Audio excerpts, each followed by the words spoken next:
कपड़े धोने वाली बहू। शादी के पहले से ही विभा को कपड़े धोने का बड़ा शौक था। कभी नल के नीचे तो कभी तालाब के पास। अरे मेरी नीली वाली लुंगी नहीं दिख रही है। विभा की अम्मा, कहाँ रखी है लुंगी? अरे वो तो विभा ने परसों ही धोकर रखी थी आपकी अलमारी में, देखो वहीं होगी। वो ना मैंने आज धो दी, मुझे लगा कि गंदी हो गई होगी। अरे कैसे गंदी हो गई थी? उसे तो मैंने पहना भी नहीं। हे भगवान, इस लड़की के कपड़े धोने की आदत से परेशान हो गया हूँ मैं। जितना तो घर में राशन नहीं आता, उससे कहीं ज्यादा डिटर्जेंट पाउडर का खर्चा है। इसकी शादी करवा दो, शादी जाए अपने घर में ही करे काम, फिर चाहे घर के कपड़े धोने हो या पूरे गांव के। हाँ ठीक बोल रही हो, देखता हूँ मैं कोई लड़का। वो दिन भी आ जाता है जब विभा को देखने लड़के वाले आ जाते हैं। लड़की मुझे अच्छी लगी। होने वाली सास कहती है, बेटी अगर कुछ पूछना है तो पूछ लो। वैसे तो हमारी लड़की बहुत ही शर्मीली है, जो बोल दो वो मान लेती है, इसे क्या पूछना होगा। अरे कैसी बात कर रही हो माँ, मुझे इन लोगों के घर रहना है, सवाल तो कई है। हाँ हाँ बेटा, पूछ लो ना, क्या पूछना है। आप लोगों के घर कपड़े कौन धोता है? सास का मुंह बन जाता है। देखो, अगर तुम ये कहना चाहती हो कि तुम्हें कपड़े धोने नहीं आते तो सुन लो, कपड़े मैं ही धोती हूँ, लेकिन तुम्हारे आ जाने के बाद मैं रुमाल तक नहीं धोऊंगी। अरे चुप रहना भाग्यवान, बहू बेचारी घर आई नहीं, उसे डराना शुरू कर दिया। वो क्या है ना बिटिया, अभी तक तो ये कल्लू की माँ ही धोती थी, लेकिन अब तुम्हारे पापा तो दहेज में वॉशिंग मशीन देंगे ही। तभी विभा की माँ बोल पड़ती है, सवाल भी पूछा तो क्या। वैसे भाई साहब, मशीन की तो फिर भी कपड़े धोने की कैपेसिटी होती है। मतलब जो बिटिया दे रहे हैं ना विभा, इसे कपड़े धोने का बहुत शौक है। ये आप लोगों के क्या, आस पड़ोस गांव मोहल्ले सबके कपड़े धो दे और उफ तक ना करे। बाहर देखा नहीं आपने कितने कपड़े सूख रहे हैं?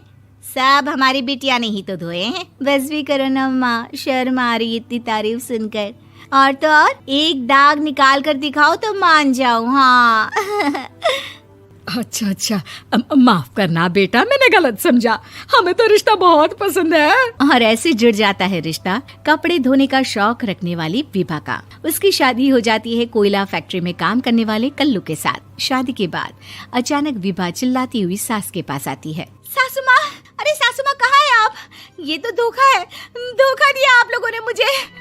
इसे ससुर के चक्कर के बारे में पता चल गया। अरे तो उसमें तुझे क्यों धोखा मिला है? अरे नल में पानी नहीं आता, कपड़े कैसे कब धुलेंगे? अच्छा, तू पानी नहीं आ रहा उसकी बात कर रही है। तो आपने क्या सोचा?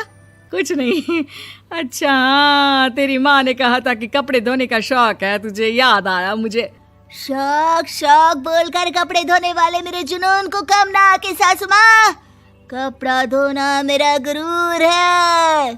तभी पति भी वहाँ आ जाता है। अभी मैंने इसे सनी देओल की फिल्म दिखाई है, उसी के डायलॉग मार रही है माँ। अच्छा सुन, साफ बता रही हूँ, पानी सुबह 4 से 6 और शाम को 10 से 12 आता है, समझी?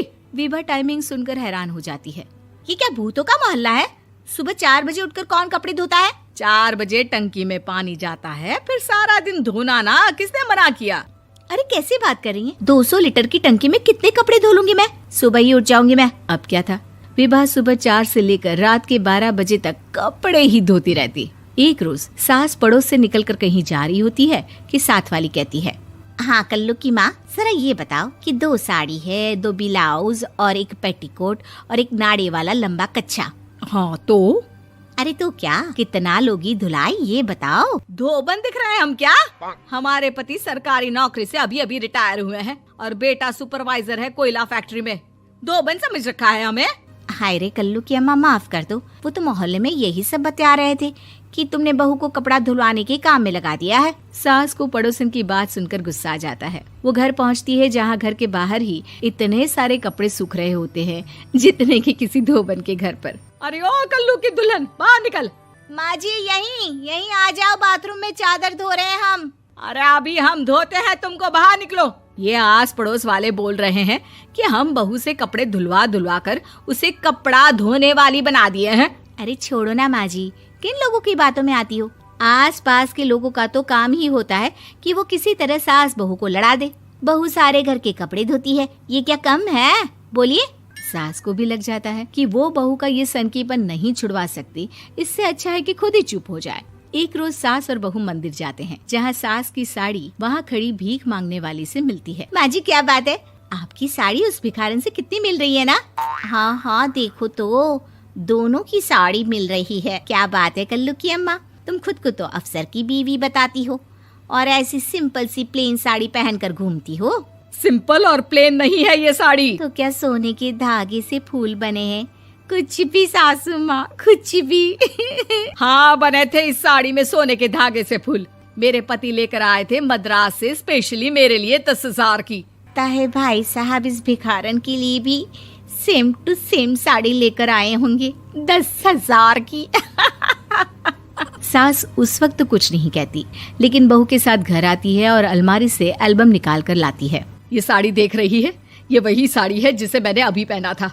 इस साड़ी में ये जो चमकदार फूल दिख रहे हैं ना, ये सोने के धागों से काढ़े गए हैं। लेकिन तू लोकल वॉशिंग मशीन ब्रश से घिस घिस कर सारे फूलों को निकाल कर साड़ी प्लेन कर दी।